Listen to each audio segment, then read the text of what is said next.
Hello, नमस्कार, जय हिंद, जय भारत। आप सभी का AB 97 क्लासेस यूट्यूब चैनल पर आपका हार्दिक स्वागत, हार्दिक अभिनंदन है। हमने जो NCERT 10th क्लास जो अध्याय नंबर चैप्टर नंबर 1 और चैप्टर नंबर 2 हम पिछली क्लासों में हम अध्ययन कर चुके हैं।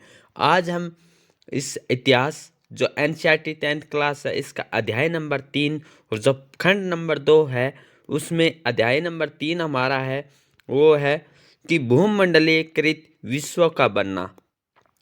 जो भूमंडलीकृत विश्व का बनना हम अध्याय नंबर 3 है ये आज हम डिस्कशन करेंगे। जो साथी इस चैनल पे पहली बार आए हैं तो इस चैनल को सब्सक्राइब ज़रूर करें और लाइक करें और इस क्लास को शेयर करें, क्योंकि ये एग्ज़ाम बोर्ड और ऑल कंपटीशन के लिए बहुत ही बेहतरीन क्लास रहने वाली है ये हमारी आज की। और आज हम इस सेशन को शुरू करते हैं भूमंडलीकृत विश्व का बनना। इससे पहले हम 2 क्लास है वो हम ऑलरेडी कर चुके हैं, तो आज के इस सेशन को हम शुरू करते हैं। भूमंडलीकृत विश्व का बनना क्या है? आधुनिक युग से पहले जब हम वैश्वीकरण की बात करते हैं तो आमतौर पर एक ऐसी आर्थिक व्यवस्था की बात करते हैं कि वैश्वीकरण की बात करते हैं तो हम किसकी बात करते हैं? आर्थिक व्यवस्था की, जो मोटे तौर पर पिछले लगभग 50 सालों से ही हमारे सामने आई है। कि वैश्वीकरण की जो बात करते हैं तो हम किसकी बात करेंगे? एक आर्थिक व्यवस्था। आर्थिक व्यवस्था कब हमारे सामने आई थी? 50 सालों से हमारे सामने आई है।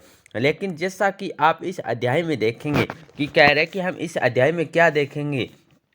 भूमंडलीकृत विश्व बनने की प्रक्रिया।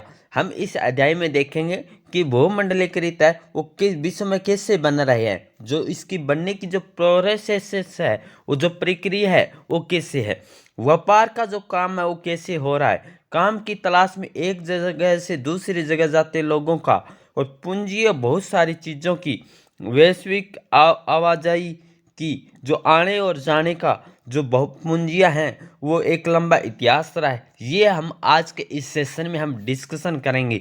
जो साथी इस चैनल को अभी तक सब्सक्राइब नहीं करा है तो इस चैनल को सब्सक्राइब करें। और हम इससे पहले 2 क्लास हम अध्ययन कर चुके हैं। जो साथी इस वीडियो को पहली बार देख रहे हैं तो हमारी पिछली जो क्लास है वो ज़रूर देखें। आज जब हम अपने जीवन में वैश्विक आपसी संपर्कों के बारे में सोचते हैं तो हम उन युगों के बारे में जानना चाहिए जिनसे गुजरते हमारी ये दुनिया ऐसे बनी है।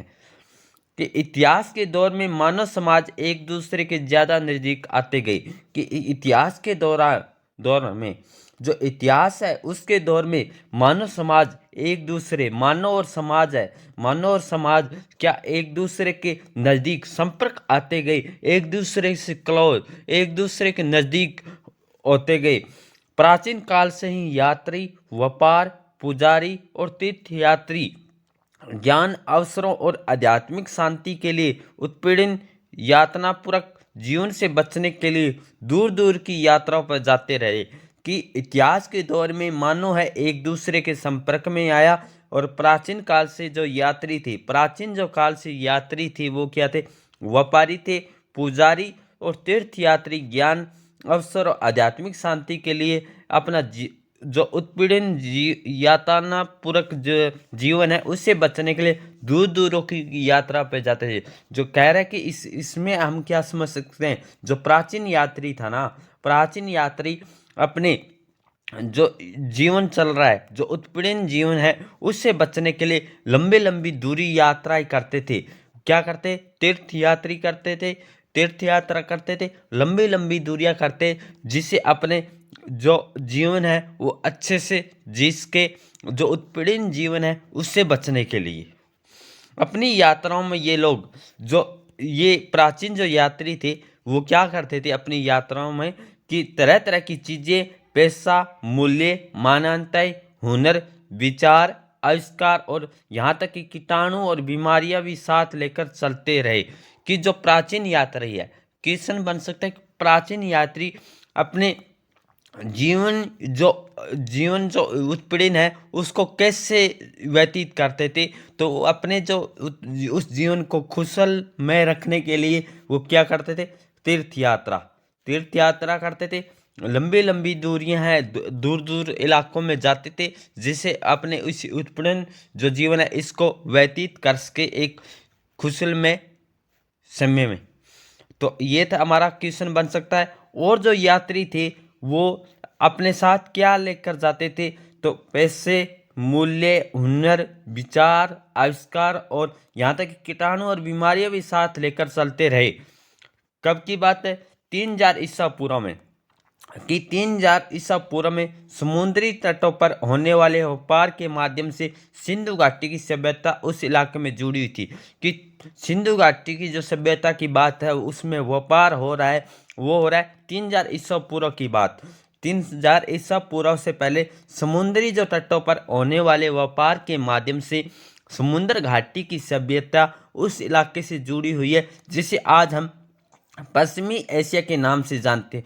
क्वेश्चन हमारा बन सकता है एग्जाम बोर्ड और ऑल कंपटीशन के लिए कि 3000 ईसा पूर्व, 3000 ईसा पूर्व में समुद्री तटों पर होने वाले, कि 3000 ईसा पूर्व में समुद्री तटों पर होने वाले व्यापार के माध्यम से, किसके व्यापार के माध्यम से सिंधु घाटी की सभ्यता, सिंधु घाटी की सभ्यता उस इलाकों से जुड़ी हुई थी जिसे हम खालिस्तान के नाम से जानते हैं। तो हमारा आंसर आएगा कि पश्चिमी एशिया के नाम से जानते थे। कब, सिंधु घाटी को, किसमें, 3000 ईसा पूर्व से जो पूरी तट और व्यापार के माध्यम से सिंधु घाटी की सभ्यता इलाकों से जुड़ी हुई थी, जिसे आज हम पश्चिमी एशिया के नाम से जानते हैं। और इससे हमारा एक क्वेश्चन है वो बन सकता है, 1 नंबर हमारा आ सकता है एग्जाम बोर्ड के लिए। जो MCQ क्वेश्चन आएंगे उसमें हमारा एक क्वेश्चन ये आ सकता है, तो इसे ज़रूर याद करें।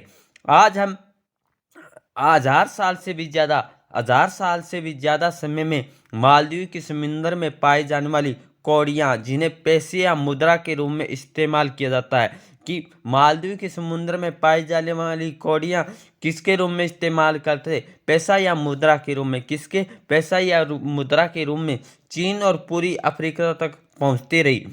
कि आज हम आज 1000 साल से भी ज़्यादा के समय में मालदीव के समुद्र में पाई जाने वाली जो कौड़ियाँ है, जो पैसे है, जो मुद्रा है, कहाँ तक पहुँचती रही, ये पहुँचती रही चीन और पूरी अफ्रीका तक। कहाँ पहुँचती रही थी, चीन और पूरी अफ्रीका तक पहुँचती रही। बीमारी फैलने वाले कीटाणुओं का दूर दूर तक पहुंचने का इतिहास भी 7वीं सदी तक ढूंढा जा सकता है। कि जो बीमारियां हैं, फैलने वाले कीटाणुओं तक दूर दूर पहुंचने का इतिहास कौन सी शताब्दी तक ढूंढा जा रहा है, 7वीं शताब्दी तक ढूंढा जा रहा है। कि जो प्राचीन जो यात्री थे, तीर्थ यात्री थे, पुजारी थे, जो यात्रा करते थे, वो पैसे तो साथ रखते थे, मुद्रा भी थे, और क्या थे, साथ में बीमारी भी, कीटाणु भी लेकर चलते थे। बात ये ही थी। फिर हमने देखा 3000 ईसा पूर्व, जो 3000 ईसा पूर्व जो सिंधु घाटी समुद्री तटों पर होने वाले व्यापार के माध्यम से सिंधु घाटी की सभ्यता को किस नाम से जाना जाता है, तो पश्चिमी एशिया के नाम से जाना जाता है। और कह रहा है कि जो मालदीव के समुद्र में पाई जाने वाले जो पैसे हैं, मुद्रा है, कौड़ियाँ, वो किस देश तक पहुँचाई जाती थी, पूरी चीन और पूरी अफ्रीका तक पहुँचाई जाती थी।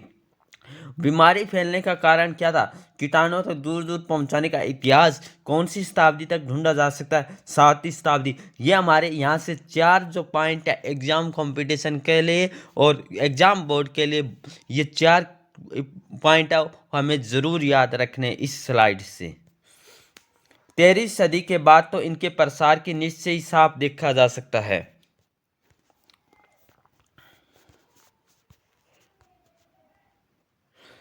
क्या, रेशम मार्ग। हमारा नेक्स्ट पॉइंट रहेगा कि रेशम मार्ग सिल्क रूट से जुड़ती दुनिया।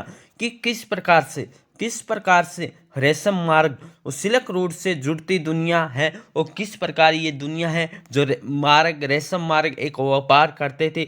ये हम डिस्कशन करेंगे कि आधुनिक काल से पहले के युग में दुनिया के दूर दूर स्थित भागों के बीच व्यापारिक और सांस्कृतिक संपर्कों का सबसे जीवित उदाहरण है कि आधुनिक काल के समय से पहले दुनिया के दूर दूर स्थित दूर दूर भागों के बीच में व्यापारिक और सांस्कृतिक संपर्क का सबसे जीवित उदाहरण है कि क्वेश्चन बन सकता है कि एग्जाम बोर्ड के लिए आधुनिक काल से पहले युग में दुनिया के दूर दूर स्थित भागों के बीच में किसका संपर्क सबसे जीवित उदाहरण था। वो था व्यापारिक और सांस्कृतिक। व्यापारिक और सांस्कृतिक एक क्या थे, जीवित उदाहरण था आधुनिक काल से। सिलक मार्गों के रूप में दिखाई देता है। किसके मार्ग के रूप में दिखाई देता है? सिलक मार्गों के रूप में दिखाई देता है। सिलक मार्ग नाम से पता चलता है, सिलक मार्ग के नाम से क्या पता चलता है कि इस मार्ग से पश्चिम को भेजे जाने वाले, सिलक मार्ग के नाम से क्या पता चलता है। हमारा एक पॉइंट यहाँ से इस स्लाइड से बन सकता है। सिलक मार्ग नाम से पता चलता है कि इस मार्ग से पश्चिम को भेजे जाने वाले चीनी रेशम सिलक का कितना महत्व था। कि सिलक मार्ग है, इस सिलक मार्ग है जो पश्चिम को भेजे जाने वाले, किस साइड में जो अहम ये सिलक मार्ग है चीनी रेशम भेजा जाता है, वो भेजा जाता है पश्चिम की ओर। पश्चिम की ओर चीनी रेशम सिलक का कितना महत्व था। इतिहासकारों ने बहुत सारे सिलक मार्गों के बारे में बताया है। सिलक मार्गों के बारे में बताया है, जमीन या समुंदर से होकर, जमीन या समुंदर से होकर गुजरने वाले ये रास्ते न केवल एशिया के विशाल क्षेत्रों को एक दूसरे से जोड़ने का काम करते थे। कि जो सिलक मार्ग है वो जमीन या समुंदर से होकर, जमीन या समुंदर से होकर गुजरने वाले ये रास्ते न केवल एशिया के विशाल क्षेत्रों को एक दूसरे से जोड़ने का काम करते थे, बल्कि एशिया को यूरोप और उत्तरी अफ्रीका से भी जोड़ते थे। कि एशिया जो है ना, सिलक मार्ग जमीन या समुंदर से होकर गुजरने वाले रास्ते थे। परंतु ये नहीं था, परंतु ये किस किस को जोड़ते थे? एशिया को। जो एशिया है वो यूरोप और उत्तरी अफ्रीका से भी जोड़ते थे। कि हमारा पॉइंट यहाँ से एग्जाम कंपटीशन और एग्जाम बोर्ड के लिए बन सकता है कि जो सिलक मार्ग होता था, जो रेशम सिलक मार्ग व्यापार होता था, ये किन किन को जोड़ता था? एशिया को यूरोप और उत्तरी अफ्रीका से भी जोड़ते थे। ऐसे मार्ग ईसा पूर्व के समय से सामने आ चुके थे। ऐसे मार्ग कब से? ईसा पूर्व के समय से ही सामने आ चुके थे, लेकिन 15वीं शताब्दी तक जो है अस्तित्व में आए थे। कब आए थे? 15वीं शताब्दी में। इसी रास्ते से चीनी पोट्री जाती थी। किस रास्ते से? चीनी जो पोट्री जाती थी। और इसी रास्ते से भारत व दक्षिण पूर्वी एशिया के कपड़े और मसाले दुनिया के दूसरे भागों में पहुंचाते थे। कि एग्जाम बोर्ड के लिए क्वेश्चन बन सकता है कि जो चीनी रेशम मार्ग, जो सिलक मार्ग था, उसमें किन किन एशिया किन किन को जोड़ता था? एशिया किन किन को? एशिया यूरोप को, उत्तरी अफ्रीका को भी जोड़ता था। क्वेश्चन बन सकता है कि 15वीं शताब्दी में ये अस्तित्व में आया था। कि जो सिलक मार्ग, ये जो इस रास्ते से कौन गुजरता था? चीनी पोट्री जाती थी। और इसी रास्ते से, किस रास्ते से? जो सिलक मार्ग है और जो एशिया, उत्तरी अफ्रीका, यूरोप को जोड़ता, इसी रास्ते से भारत है किन के साथ कपड़े व मसाले की दुनिया एक दूसरे के भागों में पहुंचाते थे। किसके साथ? दक्षिणी और पूर्वी एशिया के, दक्षिणी और पूर्वी एशिया के कपड़े या मसाले दुनिया के एक दूसरे के भागों में पहुंचाते। तो यहाँ से एग्जाम बोर्ड के लिए क्वेश्चन है वो बन सकते हैं। वापसी में सोने या चांदी जैसी कीमती धातुएं यूरोप से एशिया पहुंचती थी। कि जो यहाँ से क्या भेजा जाता था? कपड़े व मसाले हैं दुनिया के दूसरे देश से भागों में पहुंचाए जाते थे। और वापसी में क्या मिलता था? सोने और चांदी जैसी कीमती धातु यूरोप से एशिया पहुंचती थी। एशिया से यूरोप क्या पहुंचाया जाता था? मसाले और कपड़े। एशिया से यूरोप मसाले और कपड़े। यूरोप से वापस किया जाता सोना और चांदी की धातुएं हैं वो वापस आती थी। यहाँ से एग्जाम बोर्ड के लिए क्वेश्चन बन सकता है। व्यापार और सांस्कृतिक आदान प्रदान, व्यापार और सांस्कृतिक आदान प्रदान दोनों प्रक्रियाएं साथ साथ चलती है। कि क्वेश्चन बन सकता है कि निम्न में से कौन सी दोनों प्रक्रियाएं साथ साथ चलती है? व्यापार और सांस्कृतिक। व्यापार होगा तो वहाँ क्या होगी? सांस्कृतिक होगी, संस्कृति होगी। तो ये क्या है? एक साथ चलती है। शुरुआती काल के ईसाई मिशनरी निश्चय ही इसी मार्ग से एशिया में आते थे। कि कह रहे कि शुरुआती काल में कौन है इसी मार्ग से एशिया में आते थे, कौन? ईसाई जो मिशनरी थे। कुछ सदी के बाद मुस्लिम धर्मापदेशक इसी रास्ते से दुनिया में फैले थे। जो मुस्लिम है जो मुस्लिम है वो किस रास्ते से दुनिया में, जो सिलक मार्ग होता था, जो इसी रास्ते से इनका जो धर्म है वो पहुंचा था। इससे भी बहुत पहले पूरी भारत में उपजा बौद्ध धर्म सिलक मार्ग की विविध शाखाओं से कई दिशाओं में फैल चुका था। जो बौद्ध धर्म था, बौद्ध धर्म किस मार्ग से सभी जगह फैला था, सभी दिशाओं में फैल चुका था? कौन सा? जो सिलक मार्ग था, इसी दिशाओं में।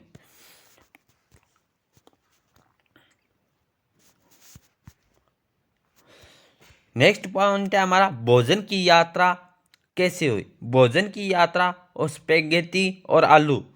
जब हमारे खाद्य पदार्थ पूरे देशों के बीच सांस्कृतिक आदान प्रदान के कई उदाहरण पेश करते हैं कि हमारे खाद्य पदार्थ क्या आदान प्रदान करते हैं, सांस्कृतिक। और हमने देखा जहाँ व्यापार होगा वहाँ क्या होगी, सांस्कृतिक होगी। उदाहरण के लिए पेश करते हैं, जब भी व्यापारी और मुसाफिर फिर किसी नए देश में जाते थे, कि जब कोई व्यापारी है, मुसाफिर है, कोई नई देश में जाते थे तो जाने अनजाने वो नई फसलों के बीज बो आते थे। क्यों जाते थे? और नए अनजाने और जाने में क्या नई फसलों के बीज बो आते थे। संभव है कि दुनिया के विभिन्न भागों में मिलने वाले झटपट तैयार होने वाले रेडी खाद्य पदार्थों को भी साझा स्रोत रहे हों। आइए जो स्पेगेटी है और नूडल्स का ही उदाहरण ले। माना जाता है कि नूडल्स चीन से पश्चिम में पहुंचे। नूडल्स कहाँ से? चीन से पश्चिम में पहुंचे और वही उनसे जो स्पेगेटी का जन्म हुआ। स्पेगेटी का जन्म कहाँ हुआ था? जो चीन से पश्चिम में पहुंचे वहीं क्या है, इसका जन्म हुआ था। संभव है कि पास्ता अरब यात्रियों के साथ 5वीं सदी से सिसिली पहुंचे, जो अब इटली का एक टापू है। इसी तरह के आहार भारत और जापान में भी पाए जाते हैं। इसलिए हो सकता है कि हम कभी भी यह न जाने सके कि उनका जन्म कैसे हुआ होगा। फिर भी इन अनुमानों के आधार पर इतना जरूर कहा जा सकता है कि आधुनिक काल से पहले भी दूर देशों के बीच सांस्कृतिक लेन देन चल रहा होगा। आलू, सोया, मूंगफली, मक्का, टमाटर, मिर्च, शकरकंद और ऐसे बहुत सारे दूसरे खाद्य पदार्थ लगभग 500 साल पहले हमारे पूर्वजों के पास नहीं थी। ये खाद्य पदार्थ यूरोप, एशिया में तब पहुँचे जब